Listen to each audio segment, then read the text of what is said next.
ሰላም የወኪል ሚዲያ ተከታታዮቻችን፣ የዕለተ አርብ የተመረጡ ዋና ዋና ዜናዎችን ይዘን ቀርበናል። በቅድሚያም አርዕስቶቹን እናሰማችኋለን። በወልዲያ ከተማ በከባድ መሳሪያ የታገዘ ከባድ ውጊያ በዛሬው ዕለት መኖሩ ተሰምቷል። በዝርዝር የምንነግራችሁ ይሆናል። ፕሬዝዳንት ታዬ አጽቀሥላሴ ቀይ ባህርንና የህንድ ውቅያኖስ ዳርቻዎችን በተመለከተ ያስተላለፉትን መልእክት ተከትሎ በርካታ መረጃዎች እየወጡ ይገኛሉ። ሙሉ መረጃውን ይዘነዋል፣ እናጋራችኋለን። ኢትዮጵያ ሁለት አይነት የኒውክሌር ማብለያ እንደምትገነባ ተገልጿል። ከዚህ ጉዳይ ጋር ተያይዞ ኢትዮጵያ ከሩሲያ ጋር የተፈራረመችውን የኒውክሌር ልማት ፕሮጀክት ተከትሎ አነጋጋሪ መረጃዎች ወጥተዋል፣ ትሰሙታላችሁ። እንዳይሸጥ የተከለከለውን መድኃኒት ተማሪዎች በቅናሽ ዋጋ ገዝተው እየተጠቀሙት እንደሆነ ተሰምቷል። ዝርዝር መረጃውን ይዘነዋል፣ አብራችሁን ስትቆዩ የምትሰሙት ይሆናል። ይህንና ሌሎችንም ተጨማሪ መረጃዎችን ይዘናል። ሰብስክራይብ በማድረግ ቆይታችሁ ከኛ ጋር ይሁን። በወልዲያ ከተማ ዙሪያ በተካሄደ በከባድ መሳሪያ የታገዘ የተኩስ ልውውጥ አንዳንድ እንቅስቃሴዎች መቋረጣቸው ተገለጸ። የወልዲያ ከተማ አስተዳደር በበኩሉ ከተማዋ ሰላም ነች ብሏል። በአማራ ክልል በሰሜን ወሎ ዞን ወልዲያ ከተማ አስተዳደር ዙሪያ ባሉ አካባቢዎች ዛሬ መስከረም 16 ቀን 2018 ዓመተ ምህረት ከጠዋት ጀምሮ በተካሄደ በከባድ መሳሪያ የታገዘ የተኩስ ልውውጥ አንዳንድ እንቅስቃሴዎች መቋረጣቸውን ነዋሪዎች ለአዲስ ስታንዳርድ ገልጸዋል። ለደህንነታቸው በመስጋት ስማቸው እንዳይጠቀስ የጠየቁ አንድ ነዋሪ በወልዲያ ከተማ ዙሪያ በሚገኙ ቀበሌዎች ዛሬ ከጠዋቱ 12 ሰዓት አንስቶ እስከ 7 ሰዓት ድረስ የተኩስ ልውውጥና የከባድ መሳሪያ ድምጽም መስማታቸውን ለአዲስ ስታንዳርድ ተናግረዋል። በዚህም ጀነቶ በር የተሰኘች መግቢያ ቦታ፣ መቻሬ የተባለና ስቴዲየም ያለበት ቦታ እንዲሁም ከባህር ዳር ወደ ወልዲያ መግቢያ ላይ በሚገኘው ጥቁር ውሃ አካባቢ ውጊያ ሲደረግ እንደነበረ ጠቁመዋል። በርከት ያለ የመሳሪያ ድምጽ እንሰማ ነበረ ያሉት እኚሁ ነዋሪ ከምሳ ሰዓት በኋላ የመሳሪያው ድምጽ ረገብ ማለቱን ተከትሎ የከተማዋ ነዋሪ የመስቀል በዓልን ለማክበር እየወጣ መሆኑን አስረድተዋል። የወልዲያ ከተማ አስተዳደር መንግስት ኮሚኒኬሽን በበኩሉ ዛሬ መስከረም 16 2018 ዓ.ም በይፋዊ የፌስቡክ ገጹ ላይ ባስተላለፈው አጭር መልእክት ከተማችን ሰላም ነች ያለ ሲሆን አያይዞም እየተናፈሰ ያለው አሉባልታ ፍጹም ውሸት ነው ሲል አስታውቋል። ፕሬዝዳንት ታዬ አጽቀሥላሴ በቀይ ባህርና በህንድ ውቅያኖስ ዳርቻ የሚገኙ ሁሉም ሀገራት እኩል ተደራሽነት እንዲኖራቸው ጠየቁ። ኢትዮጵያ በቀይ ባህርና በህንድ ውቅያኖስ ዳርቻ ለሚገኙ ሁሉም ሀገራት እኩል ልማትና ደህንነትን ለማረጋገጥ ሁሉን አቀፍ አካሄድ ትከተላለች ሲሉ ፕሬዝዳንት ታዬ አጽቀሥላሴ ተናገሩ። ፕሬዝዳንት ታዬ በ80ኛው የተባበሩት መንግስታት ጠቅላላ ጉባኤ ላይ ባደረጉት ንግግር ቀይ ባህርንና ህንድ ውቅያኖስን የሰው ልጆች የጋራ ቅርስ ሲሉ በመግለጽ ሁሉም ሀገራት እኩል ተደራሽነት እንዲኖራቸውም ጥሪ አቅርበዋል። አያይዘውም ከፍተኛ ባህርን የሰው ልጅ የጋራ ቅርስ አድርጎ የሚገልጸውና ሁሉንም ሀገራት በእኩልነት የመጠቀም መብትን የሚያረጋግጠው የዓለም አቀፍ ህግ እውን መሆን አለበት ሲሉ አጽንኦት ሰጥተዋል።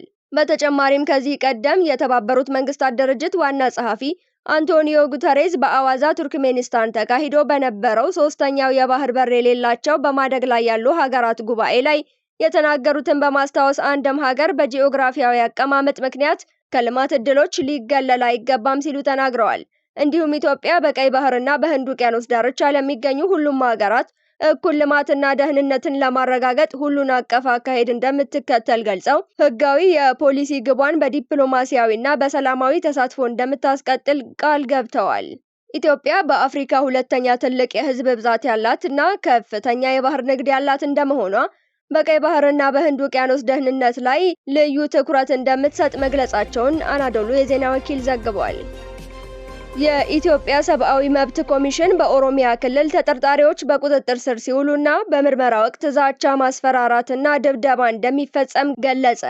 የኢትዮጵያ ሰብአዊ መብቶች ኮሚሽን ኢሰመኮ በኦሮሚያ ክልል ተጠርጣሪዎች በቁጥጥር ስር ሲውሉና በምርመራ ወቅት ዛቻ፣ ማስፈራራትና ድብደባ መፈጸሙን በፖሊስ ጣቢያዎችና መደበኛ ባልሆኑ ማቆያዎች ባደረገው ክትትል ማረጋገጡን ገልጿል። በፖሊስ ጣቢያዎችና በኢመደበኛ ማቆያ ቦታዎች ወቅታዊ ጉዳይ በሚል ፍርድ ቤት ሳይቀርቡና ክስ ሳይመሰረትባቸው ለተራዘመ እስር የተዳረጉ ተጠርጣሪዎች መገኘታቸውን፣ የጸጥታ ችግር ባለባቸው አካባቢዎች በተጠርጣሪዎች ምትክ የቤተሰብ አባላት የሚታሰሩ መሆናቸውን፣ በፍርድ ቤት ውሳኔ ነፃ የተባሉ ሰዎችን ወቅታዊ ሁኔታ በሚል አስሮ የማቆየት ተግባር መኖሩን ገልጸዋል። በተጨማሪም በተወሰኑ ፖሊስ ጣቢያዎች በፍትሐ ብሔር ጉዳይ ሰዎች ያለ ፍርድ ቤት ውሳኔ መታሰራቸው፣ ከአካባቢያቸው ርቀው የታሰሩ ተጠርጣሪዎች ለምግብ እጦት መዳረጋቸውና ገዝተው ለመጠቀም ምግብ ቤቶች በአቅራቢያ ለመኖራቸው በተግዳሮትነት ተጠቅሷል። እንዲሁም ተጠርጣሪዎች ሲታመሙ የሕክምና አገልግሎት የማያገኙ መሆኑ፣ ወደ ሕክምና መስጫ ማዕከላት ለመሄድ አጃቢ ፖሊስ ከ500 እስከ 1000 ብር እንዲከፍሉ መገደዳቸው አሳሳቢ ጉዳይ ነው ብሏል። ኮሚሽኑ ክትትል በተደረገባቸው ፖሊስ ጣቢያዎች ስልታዊ የሆነ ድብደባ በተጠርጣሪዎች ላይ የማይፈጸም መሆኑን ገልጸዋል። ቁማር ቤቶችን መቆጣጠር አልተቻለም ተባለ። በአዲስ አበባ ከተማ የሚገኙ የተለያዩ ቁማር ቤቶች አድራሻቸውን በየጊዜው እያቀያየሩ በመሆኑ ሙሉ ለሙሉ መቆጣጠር እንዳልተቻለ የከተማ አስተዳደሩ ደንብ ማስከበር ባለስልጣን አስታውቋል። በዚህም ከባለፈው በጀት ዓመት ጀምሮ በከተማዋ ከ300 በላይ በሚሆኑ ትምህርት ቤቶች ዙሪያ ቁማር ቤቶችን ከፍተው በሚሰሩ በርካታ ህገወጥ ግለሰቦች ላይ እርምጃ መወሰዱን የባለስልጣኑ ዋና ስራ አስኪያጅ ሻለቃ ዘሪሁን ተፈራ ተናግረዋል። ይህም እርምጃ አሁንም ተጠናክሮ የቀጠለ ቢሆንም ህገወጥ የቁማር አጫዋቾቹ አድራሻቸውን በየጊዜው እያቀያየሩ በመሆኑ ሙሉ ለሙሉ ለመቆጣጠር ለባለስልጣን መስሪያ ቤቱ ተግዳሮት እንደሆነበት ገልጸዋል። በተጨማሪም ትምህርት ቤቶች አካባቢ ፊልም ቤቶች፣ ቁማር ቤቶች፣ ጭፈራ ቤቶችና ሌሎችም እንደሚከፈቱ አንስተው የክትትልና የቁጥጥር ስራው ተጠናክሮ እንደሚቀጥል ተናግረዋል። በሌላ በኩል በየትኛውም አካባቢዎች ቁማር ቤት ከፍተው የሚሰሩ ህገወጥ ነጋዴዎችና ግለሰቦችን ህብረተሰቡ ሲመለከት ለሚመለከተው አካል ጥቆማ መስጠት እንዳለበት ባለስልጣኑ አሳስበዋል። ጠቅላይ ሚኒስትሩ ከፕሬዝዳንት ቭላዲሚር ፑቲን ጋር መወያየታቸውን ገለጹ። ጠቅላይ ሚኒስትር ዶክተር አብይ አህመድ በማህበራዊ ትስስር ገጻቸው ባስተላለፉት መልእክት ከፕሬዝዳንት ቭላዲሚር ፑቲን ጋር በተለያዩ ዘርፎች ላይ አጠቃላይ ውይይት ማካሄዳቸውን ገልጸዋል። ባሰፈሩት መልእክትም በኃይል ማመንጫ፣ በግብርና፣ በጤና ጥበቃ ልማትና በመከላከያ ትብብርን ያካትታሉ ሲሉ አስታውቀዋል። በተለይም ለማህበረሰብ አገልግሎት የሚውል ንጹህ ኃይል ለማቅረብ የጋራ የኒውክሌር ኃይል ማመንጫ ለማልማት ስምምነቶችን በመፈራረም የጋራ ፍላጎቶችን የሚያጎለብቱ ጉዳዮች ላይ መመካከራቸውን ገልጸዋል። በሌላ በኩል ሩሲያና ኢትዮጵያ በኢትዮጵያ የኒውክሌር ኃይል ማመንጫ ፕሮጀክት ልማት ዙሪያ በሮሳቶም እና በኢትዮጵያ ኤሌክትሪክ ኃይል ኮርፖሬሽን መካከል የፊርማ ስነ ስርዓቱን በክሬምሊን የመጀመሪያ ህንጻ በሚገኘው የተወካዮች ጽህፈት ቤት በሩሲያው መሪና በኢትዮጵያው ጠቅላይ ሚኒስትር መካከል የተደረገው ውይይት አካል ነው ተብሏል። ኢትዮጵያ ሁለት አይነት የኒውክሌር ማብለያ እንደምትገነባ ተገለጸ። ሩሲያና ኢትዮጵያ በኢትዮጵያ የኒውክሌር ኃይል ማመንጫ ፕሮጀክት ልማት ዙሪያ በሮሳቶም እና በኢትዮጵያ ኤሌክትሪክ ኃይል ኮርፖሬሽን መካከል የድርጊት መርሃ ግብር ተፈራርመዋል። የሮሳቶም ዋና ስራ አስፈጻሚ አሌክሲ ሊካቼቭ እና የኢትዮጵያ የውጭ ጉዳይ ሚኒስትር ጌዲዮን ጢሞቴዎስ ቭላዲሚር ፑቲን እና ዶክተር አብይ አህመድ በተገኙበት የተፈረመውን ሰነድ ተለዋውጠዋል። ይህ ሰነድ በኢትዮጵያ የኒውክሌር መሰረተ ልማት ለመገንባት፣ ለኒውክሌር ዘርፉ ሰራተኞችን ለማሰልጠን፣ ለኒውክሌር ኃይል የቁጥጥር ማዕቀፎችን ለማጠናከር፣ የኒውክሌር ሳይንስና ቴክኖሎጂ ማዕከል ለማቋቋም እንዲሁም የኒውክሌር ሳይንስን በሰላማዊ አጠቃቀሞች ትብብር ለማስፋፋት የሚያስችል ነው ተብሏል። ሰነዱ ሁለቱ ሀገራት የፕሮጀክቱን ቴክኒካልና ኢኮኖሚያዊ መሰረት በማድረግ ዝርዝር የግንባታ እቅድና የፍኖተ ካርታ በማዘጋጀት ወደ ተግባር ለመግባት የመንግስታት ስምምነት ለማድረግ የሚያስችል ስለመሆኑም ተመላክቷል። በሌላ በኩል በኢትዮጵያ ሁለት አይነት የኒውክሌር ማብለያ ለመገንባት መታሰቡን በኢኖቬሽንና ቴክኖሎጂ ሚኒስቴር የሀገራዊ ኒውክሌር ፕሮግራም አስተባባሪ የሆኑት ዶክተር ተክለማርያም ተሰማ ገልጸዋል። በዚህም በውስጡ የኒውክሌር ምርምር የሚከናወንበት፣ ምርጥ ዘር የሚያመርት፣ የጨረር ሕክምና የሚሰጥና በዙሪያው የተለያዩ ትምህርታዊ ስልጠናዎችን ለመስጠት የሚያገለግል ላብራቶሪ ያለው የተደራጀ የኢትዮጵያ የኒውክሌር ሳይንስና ቴክኖሎጂ ማዕከል ለመስራት ታስቦ እየተሰራ ነው ብለዋል።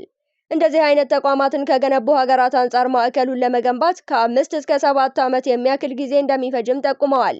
ሌላኛው ኃይል የሚያመነጭ ኤሌክትሪክ ማመንጨት የሚችል የኒውክሌር ኃይል ማመንጫ ፓወር ፕላንት ለመገንባት መታሰቡን አንስተው ይህም ሌሎች ሀገራት ከወሰደባቸው የግንባታ ጊዜ አንጻር ሲታይ ማብለያ ግንባታው 10 ዓመት እንደሚፈጅ ጠቁመዋል። እንዳይሸጥ የተከለከለውን መድኃኒት ተማሪዎች እየተጠቀሙት መሆኑ ተሰማ። በኢትዮጵያ ከሕክምና ትዕዛዝ ውጪ የማይሸጠው ትራማዶል የተሰኘውን መድኃኒት የሚጠቀሙ የወጣቶች ቁጥር ከዕለት ወደ ዕለት እየጨመረ መምጣቱ ተገልጿል። በአሁን ሰዓት ተማሪዎች ያለ አግባብ እንደ ሱስ እየተጠቀሙባቸው ካሉ መድኃኒቶች መካከል ትራማዶል መድኃኒት ቀዳሚውን ስፍራ መያዙንና በሁለተኛ ደረጃ ትምህርት ቤቶች አንድ ፍሬ ትራማዶል በ15 ብር እየተሸጠ እንደሚገኝ ተረጋግጧል። ትራማዶል በመድኃኒት መደብሮች በዘፈቀደ እንዳይሸጥ የኢትዮጵያ ምግብና መድኃኒት ባለስልጣን በተለያየ ጊዜ ህጋዊና አስተዳደራዊ እርምጃዎችን ሲወስድ የቆየ ቢሆንም አሁንም በድብቅ መድኃኒቱን የሚሸጡ ተቋማት መኖራቸው ተነግሯል። በጤና ሚኒስቴርና በአዲስ አበባ ዩኒቨርሲቲ የተሰሩ 514 ጥናቶች ተጨምቀው 32 በመቶ የሚሆነው ህዝብ ሱስ ውስጥ እንደሚገኝ ብስራት ሬዲዮ ዘግቧል። በተጨማሪም በትምህርት ቤት ግቢ ውስጥ አደንዛዥ እጽ እና ኤሌክትሮኒክስ ሲጋራ የሚጠቀሙ ተማሪዎች ቁጥር በከፍተኛ ሁኔታ መጨመሩ ተመላክቷል። ኢትዮ ቴሌኮም ለደንበኞቹ ከባድ ማስጠንቀቂያ ሰጠ። ኢትዮ ቴሌኮም በቴሌብር ብድር ተበድረው ያልከፈሉ ደንበኞቹን በገቡት ውል መሰረት ፍርድ ቤት እንደሚያቆም አስታወቀ። ኢትዮ ቴሌኮም ይህንን ያስታወቀው በትናንትናው ዕለት ለደንበኞቹ በላከው ደብዳቤ ሲሆን በቴሌብር የሂሳብ ቁጥራቸው በገቡት ውል መሰረት የዲጂታል ፋይናንስ ብድር ወስደው በጊዜው ባለመክፈላቸው የህግ ማስጠንቀቂያ ለመላክ መገደዱን ገልጸዋል። በመሆኑም ይህንን የህዝብና የመንግስት ገንዘብ በአስቸኳይ እንዲመልሱ የጠየቀ ሲሆን ክፍያውን ለመፈጸም ሁለት አይነት አማራጮች መኖራቸውን በደብዳቤው ላይ አመልክቷል። በዚህም ይህ ደብዳቤ የደረሰው ግለሰብ በአቅራቢያው በሚገኝ የቴሌኮሙ አገልግሎት ጥሬ ገንዘብ ይዞ በመቅረብ ወይም ዕዳውን ከባንክ ሂሳቡ ወደ ተበደረበት የቴሌብር ሂሳብ ቁጥር በመላክ መክፈል ይኖርበታል ተብሏል። ይህ ካልሆነ ግን ድርጅቱ በውሉ መሰረት በፍርድ ቤት ክስ በመመስረት ዋናውን ገንዘብ፣ የአገልግሎት ክፍያ፣ የቅጣት ክፍያ ብሎም ህጋዊ ወለድ፣ የዳኝነት፣ የጠበቃ አበል፣ የቴምብር ቀረጥና ልዩ ልዩ ወጪዎችን በህግ አስገዳጅነት እንደሚያስከፍል አስጠንቅቋል።